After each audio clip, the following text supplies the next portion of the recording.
नमस्कार दोस्तों। आज का ये वीडियो आपके लिए फिर से मैं लेकर आया हूँ फिबोनाची रिट्रेसमेंट के ऊपर। इस वीडियो में हम लोग समझने वाले हैं कि मार्केट में उतार चढ़ाव में आप कैसे प्रॉफिट कमाएं। अगर आपने पहले कभी ट्रेड किया हो तो आप आसानी से समझ पाएंगे कि मार्केट में जब प्राइस ऊपर जाती है तो फिर नीचे आती है प्राइस और फिर उसके बाद बढ़ने लगती है प्राइस। यानी आपको एक मौका मिलता है कि प्राइस ऊपर जाने के बाद जब मार्केट में गिरावट हो तो कहां पर खरीदारी करें, और ये लेवल्स आपको बताने का काम करता है फिबोनाची रिट्रेसमेंट। फिबोनाची रिट्रेसमेंट आपको बताने का काम करता है कि मार्केट में कहां से खरीदारी आ सकती है, या जब गिरावट में प्राइस अपसाइड बढ़ती है तो कहां से फिर से गिरावट आ सकती है। यानी अप ट्रेंड में कहां से फिर से खरीदारी आएगी या डाउन ट्रेंड में कहां से फिर से गिरावट आएगी। तो ये सब चीजें आज आप इस वीडियो में समझने वाले हैं। शुरू करते हैं इस वीडियो को। और अगर आपने अभी तक मेरा चैनल सब्सक्राइब नहीं किया है तो सब्सक्राइब कर लें, मुझे आपके सपोर्ट की काफ़ी ज़रूरत है। सबसे पहले हम लोग इस वीडियो में भी वही सीखते हैं जो हर वीडियो में सीखते हैं कि चार्ट पर फिबोनाची टूल कैसे लगाएं। तो आपको साइड में टूल बॉक्स दिख रहा है, यहाँ से ऊपर से तीसरे नंबर का जो ऑप्शन है उसमें आपको क्लिक करना है और उस पर क्लिक करने के बाद में आपको काफ़ी सारे ऑप्शंस दिखने को मिलेंगे, फिबोनाची के भी और गेन के भी। तो आपको यहाँ पर फिबोनाची रिट्रेसमेंट को सिलेक्ट करना है। जैसे ही आप सिलेक्ट करेंगे तो आपके चार्ट पर आपको हाई और लो चूज करना होता है। हाई और लो का मतलब ये है कि जब मार्केट अप ट्रेंड में हो तो आपको फिबोनाची टूल मदद करेगा कि जब प्राइस बढ़ने के बाद में फिर से गिरने लगती है तो कहाँ तक गिरे। तो इसके लिए आपको डाउन से अप साइड फिबोनाची टूल को लगाना रहता है। जैसे कि यहाँ पर एक प्राइस अप ट्रेंड में चल रही है मान लो, तो हमें लो से हाई की ओर इसे प्लॉट करना होता है, जिससे आपको वो लेवल्स मिलते हैं जहाँ पर प्राइस के डाउन साइड गिरने पर मार्केट कहाँ रुकने की ज़्यादा चांसेस हो जाते हैं। और ऐसे ही आपको अगर वो लेवल्स चाहिए जो मार्केट गिर रहा हो और गिरने के बाद में मार्केट अपसाइड बढ़ रहा हो, तो आपको ये पता लगाने के लिए कि कहाँ तक बढ़ेगा और फिर से मार्केट में गिरावट कंटिन्यू होगी, इसके लिए आपको मार्केट में जो है हाई से लो की ओर फिबोनाची को प्लॉट करना होता है। तो हम लोग इसे यहाँ से हटा करके हाई से लो की ओर अगर प्लॉट करेंगे तो ये आपको गिरावट में कहाँ तक प्राइस अपसाइड बढ़ने की संभावना होती है वो चार्ट पर लाइन ड्रॉ करके दे देता है। यानी वो लेवल्स आपको चार्ट पर मिल जाते हैं जहां तक प्राइस अपसाइड बढ़ती है और फिर से गिरने लगती है। ज़्यादा चांसेस होते हैं कि गिरने लगती है, ऐसा जरूरी नहीं होता है कि मार्केट में फिर से गिरावट आई है, पर जो ट्रेडिंग है वो प्रोबेबिलिटी का ही गेम है। तो यहाँ पर आपको डाउन ट्रेंड में अगर आपको वो लेवल्स चाहिए जहाँ से प्राइस फिर से गिरने लगे तो आपको हाई से लो की ओर इसे प्लॉट करना होता है, और अप ट्रेंड में अगर वो लेवल सही जहाँ से मार्केट में फिर से बढ़ोतरी हो तो आपको लो से हाई की ओर प्लॉट करना होता है।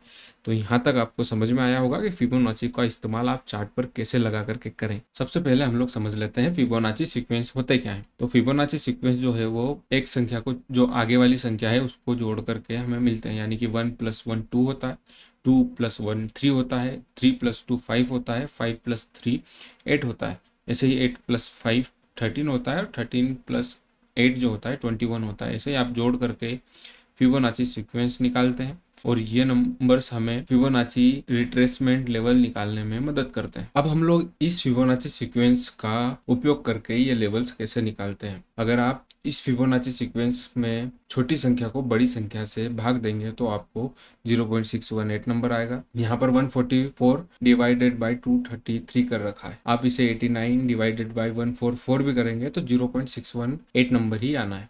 और ठीक इसका उल्टा, यानी कि बड़ी संख्या से छोटी संख्या का डिवाइड करेंगे तो आपको 1.618 नंबर आएगा, जो कि लेवल्स आपको यहाँ पर देखने को मिल रहा है। 1.618 और 0.618 यहाँ पर आपको देखने को मिलता है इस फिबोनाची इंडिकेटर में। तो ये लेवल्स आप किसी भी नंबर में बड़े या छोटे को एक दूसरे से डिवाइड करेंगे तो यहाँ पर देखने को मिलता है, और ये गोल्डन नंबर्स बोला जाता है 0.618 और 1.618। यानी यहाँ पर सबसे ज्यादा मार्केट रुकने का या रुकते हुए आप देखेंगे। और ऐसे ही यहाँ पर आप देख रहे हैं 55 डिवाइडेड बाई 144। हमने बीच में 89 को छोड़ा है और बीच में एक संख्या को छोड़ करके दूसरी संख्या को भाग दे करके हमें 0.38 लेवल देखने को मिलता है, जो कि यहाँ पर आपको इस इंडिकेटर में देखने को मिल रहा है।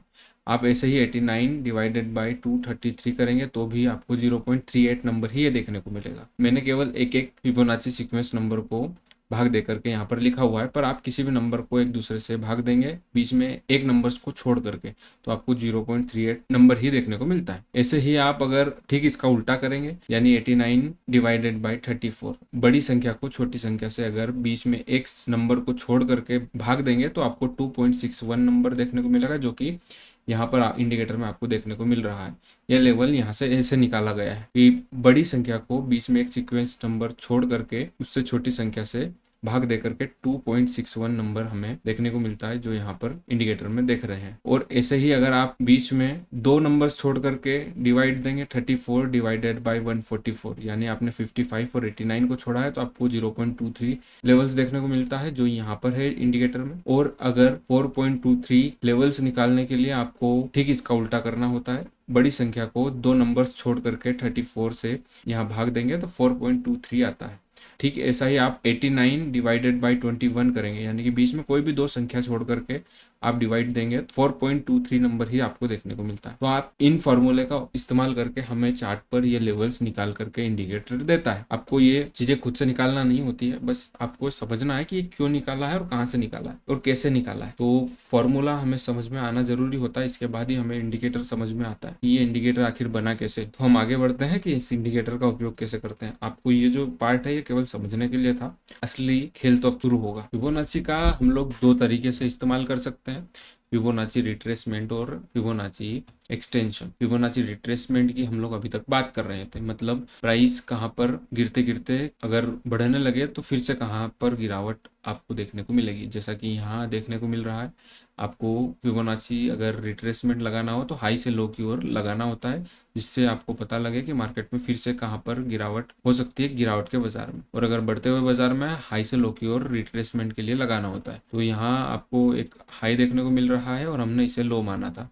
तो जब प्राइस 0.38 लेवल पर आई तो देखिए कि यहाँ पर कितना अच्छा मार्केट में रिट्रेसमेंट देखने को मिला है और आपको एक मौका मिलता है कि इस गिरावट के बाजार में फिर से गिरावट कहाँ पर स्टार्ट होती है, वो हमें ये रिट्रेसमेंट लेवल बताने का काम करता है। और इसके बाद में आपको काफी अच्छी मार्केट में गिरावट भी देखने को मिली। आप यहाँ एक सेलिंग कैंडलस्टिक पैटर्न ढूंढेंगे या चार्ट पैटर्न जो है वो सेलिंग की ओर ही आपको ढूंढना है, जैसा कि हम कैंडलस्टिक पैटर्न या कैंडलस्टिक चार्ट पैटर्न ढूंढ सकते हैं कि कहाँ पर सेलिंग कैंडलस्टिक पैटर्न बना है या कैंडलस्टिक चार्ट पैटर्न बना है। यहाँ आपको एक सेलिंग कैंडलस्टिक पैटर्न देखने को मिल रहा है, तो इसके बाद में मार्केट में गिरावट आप देख सकते हैं। और यहाँ जो है वो ट्रेंड लाइन भी बनी थी, तो उस ट्रेंड लाइन का डाउन साइड ब्रेकडाउन हुआ है। इसके बाद में मार्केट में गिरावट हुई है, तो हमें डबल या टीवल कंफर्मेशन भी मिल जाता है। एक फिबोनाची दे रहा है, कैंडलस्टिक पैटर्न देख रहा है और एक ट्रेंड लाइन दे रहा है। आप कैंडलस्टिक पैटर्न में इंगल्फिंग, मारुगोजू या हैमर जो भी बनता हुआ देखें, शूटिंग स्टार कैंडलस्टिक पैटर्न यहाँ पर बनता हुआ दिख रहा है। तो टूटता तारा जब बनता हुआ दिखता है तो मार्केट में अक्सर गिरावट ही देखने को मिलेगी। तो जो कैंडलस्टिक पैटर्न यहाँ पर बना है उसके बाद आपको सामने जो है वो गिरावट दिख रही है। तो आपको कैंडलस्टिक पैटर्न मदद करता है कि जो चार्ट पर एक्टिविटी हो रही है उसको कंफर्म करने के लिए आप इन चीजों का इस्तेमाल करें। आप एक टूल की मदद से अपनी ट्रेडिंग के फैसले नहीं ले सकते हैं, आपको अलग अलग टूल की मदद लेनी होती है और इसके बाद में आपकी एक्यूरेसी भी काफी बढ़ती है। हम फिबोनाची का भी इस्तेमाल कर रहे हैं और इसके साथ में अलग अलग चीजों को भी ध्यान में रख रहे हैं। तो आपको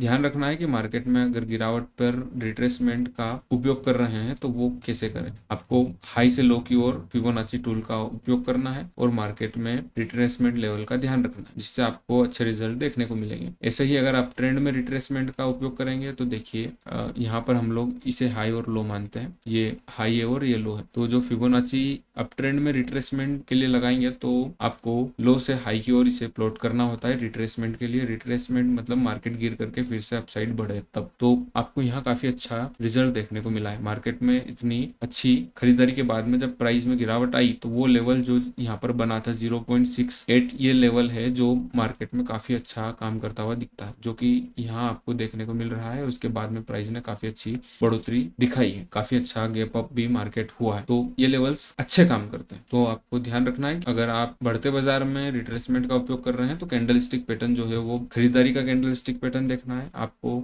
ऐसा कैंडलस्टिक पैटर्न चार्ट पर अगर बनता हुआ दिखे जहां पर बायर्स काफी स्ट्रॉन्ग है, जैसा कि यहाँ मारुबोजू कैंडल बना हुआ दिखा है, तो ये बताने का काम करता है कि काफी अच्छे खरीदार यहाँ पर मौजूद हैं। आपको ऐसी ट्रेंड लाइन ढूंढना है या ऐसा चार्ट पैटर्न ढूंढना है जो मार्केट में खरीदारी को दिखाएं कि मार्केट में बायर्स काफी एक्टिव हैं, जो आपकी मदद करेंगे उस डायरेक्शन में फैसले लेने में जिस साइड आप ट्रेड लेना चाहते हैं। तो रिट्रेसमेंट का उपयोग आप ऐसे कर सकते हैं। और एक्सटेंशन जो है वो ठीक इसका उल्टा होता है, यानी आप एक्सटेंशन का अगर उपयोग करना चाहते हैं, एक्सटेंशन का मतलब है कि आपको टारगेट का पता लगाना है कि मार्केट में जो ये खरीदारी है वो हम लोग कहाँ तक उस मार्केट में बने रह सकते हैं। तो आपको उसके लिए इसको उल्टा करना होता है, क्योंकि हमें टारगेट जो है वो नीचे की साइड इसमें दिख रहे हैं, तो हम इसका उल्टा करेंगे तो हमें अपसाइड देखने को मिलेगा, जिसे एक्सटेंशन कहा जाता है। हमने जो रिट्रेसमेंट के लिए लो से अप ट्रेंड के लिए लो से हाई को प्लॉट किया था, तो हम ठीक इसका उल्टा यानी कि हाई से लो की ओर एक्सटेंशन के लिए प्लॉट करेंगे। जैसा कि हम लोगों ने इसको ठीक उल्टा किया है, तो आपको टारगेट अपसाइड देखने को मिल रहे हैं और ये हमने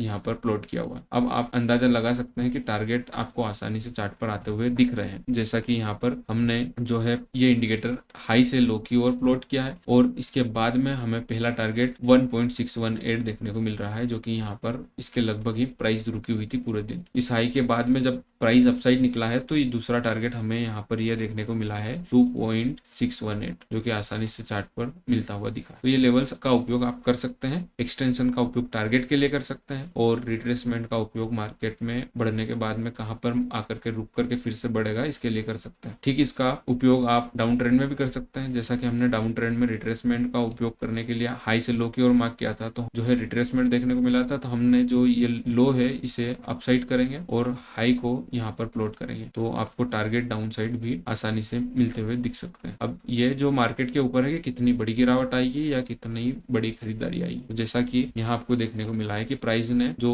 यहाँ पर रिट्रेसमेंट टूल पर हमने जो देखा है कि वो रिट्रेसमेंट करके प्राइस में गिरावट देखने को मिली है, तो हमें टारगेट में भी ये टूल मदद कर रहा है कि यहाँ पर मार्केट में काफी अच्छे रिजल्ट दिख रहे हैं। यहाँ पर आकर के ही प्राइस रुकी है और फिर से खरीदारी देखने को मिली। तो कम से कम आपके पास टारगेट के लिए एक टूल रहेगा, आपको ध्यान में रखेगा कि प्राइस यहाँ तक कम से कम आई है और आपने यहाँ पर अपना प्रॉफिट बुक किया होगा। तो फिबोनाची टूल आपकी मदद करता है रिट्रेसमेंट के लिए और अपने टारगेट ढूंढने के लिए। अब मुझे लगता है कि मैंने आपको आसानी से समझाने की कोशिश की है कि फिबोनाची टूल क्या होता है। आप फिबोनाची को और अच्छी तरीके से समझ सकते हैं। इसके उपयोग जो है वो आप मल्टीपल टूल के साथ करेंगे तो काफी अच्छे रिजल्ट देखने को मिलेंगे। मल्टीपल टूल का मतलब है कि आप RSI का उपयोग इसके साथ में कर सकते हैं, आप कैंडलस्टिक चार्ट पैटर्न और कैंडलस्टिक पैटर्न का भी उपयोग कर सकते हैं, आप ट्रेंड लाइन का उपयोग इसके साथ कर सकते हैं, आप मूविंग एवरेज का इस्तेमाल इसके साथ कर सकते हैं।